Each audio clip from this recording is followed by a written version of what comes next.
マジでドス切れ味が足りん。どうも、不動ケントと申します。いやもうね、マジでドス切れ味が足りんのよ。というわけで、ドス切れ味の効率的な入手方法と、その性能についてお話ししていきます。まず最初にドス切れ味について知らない方のために、その性能についてお話ししますので、もう知ってるよという方は、僕がね、サボっていなければ概要欄の方でチャプター分けをしていると思いますので、そちらから飛んでいただけるといいかなと思います。じゃあドス切れ味の性能なんですけども、また天使が使う道具なので、もちろんガンナーの方には馴染みのないアイテムで、さらに言ってしまえば、ぶっちゃけ普段使いするようなアイテムでも、ないので、天使の方でもライスから始めましたという方は知らない方もおられるかもしれません。さあ、そして少し前置きが長くなりましたが、ドス切れ味を使うと実際どんなものがつくのって話なんですけども、武器を研ぐ動作が1回で済むよといったアイテムです。すごく簡単に言うと、砥石高速化レベル3と同じ効果がドス切れ味を使うことで得られるということですね。砥石高速化レベル3つけたらいいんちゃうんって思う方もおられると思うんですけども、切れ味の維持と10が3つもいらなくなるというのは非常に大きな影響を生みます。例えば、強い防具で固めると1スローが少なかったり、そもそもスロットがなかったりするんですよね。カイザークラウンなんかがいい例かなと思います。なんで、強い装備だけど、切れ味が維持しにくいってなった時に、非常に重宝するといったアイテムなんですよね。じゃあ、ドス切れ味の性能についてお話が終わったので、次にドス切れ味の入手方法についてお話ししていきます。ドス切れ味のレア度が4なんですけども、レア度が4以上になると他のハンターさんに譲渡することもされることもできなくなるので、自分でかき集めるしかないんです。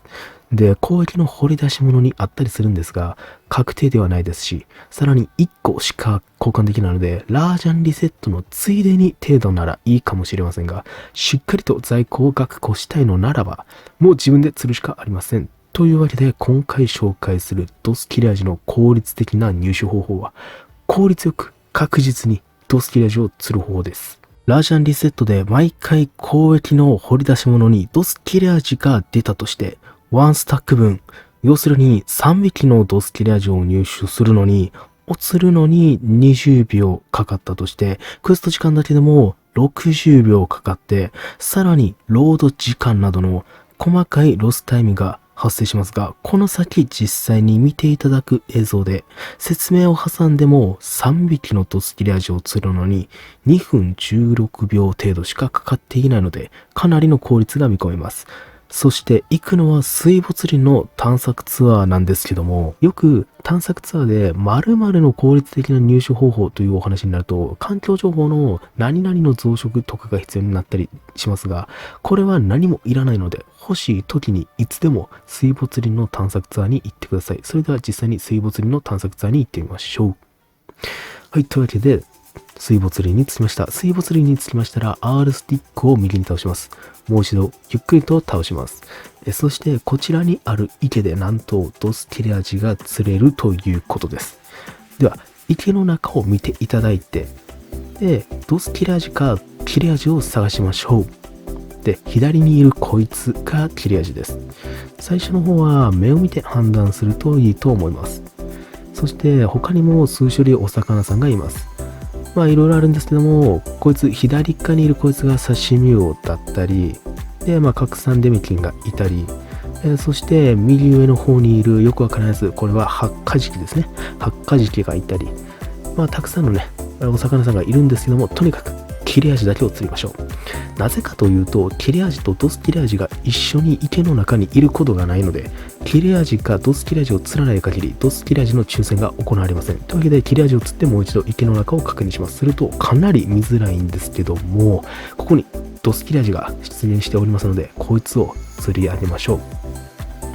う。で先ほども言いましたが、ドス切れ味を釣り上げてもドス切れ味の抽選が行われるので、連続でドス切れ味が出てくる可能性もあります。はい、というわけでドス切れ味をしっかりと釣り上げることができました。そしてまた池の中を確認して、切れ味かドス切れ味を釣りまくるといった感じです。今回は左上にいたので、こいつもしっかりと釣り上げましょう。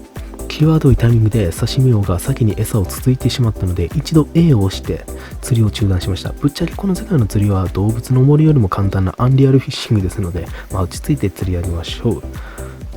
そんなわけで、あと1匹ですね。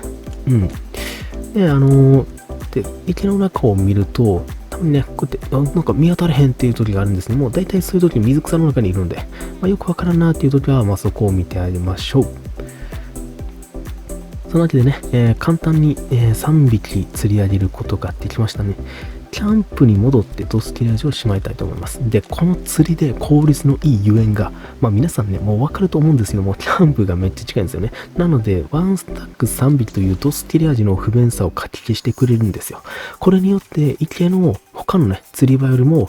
早く釣りスポットに行き、早くキャンプに戻ることができます。で、本当に好きな装備で釣ってもらっていいんですけども、腹減り体制と回避距離3があると非常に便利なので、この往復すらもめんどくさくなった方はぜひ試してみてください。そしてまた池の中を確認すると、ドス切れ味がいなくて切れ味がいるので、切れ味を釣り上げてドス切れ味が来るのを待ちます。そして、ドス切れ味を、こんな感じ、これは、切れ味を、釣り上げると、ドス切れ味か切れ味が出てくるんですけども、こんな感じでね、ドス切れ味が出てきたら、ドス切れ味をまた釣るといった感じです。このように池の中にいる切れ味かドス切れ味をひたすら釣ることで、しっかりとドス切れ味の抽選を行って、ドス切れ味を効率よく入手することができます。本当にドス切れ味の個数に困っている人、ライズで TA してみたいけど、ドス切れ味の貯め方がわからなくて困っている方は、ぜひ試してみてください。そしてこの動画が役に立った、あるいは面白かったという方は、よろしければチャンネル登録、高評価をお願いいたします。それでは次の動画配信でお会いしましょう。バイバイ。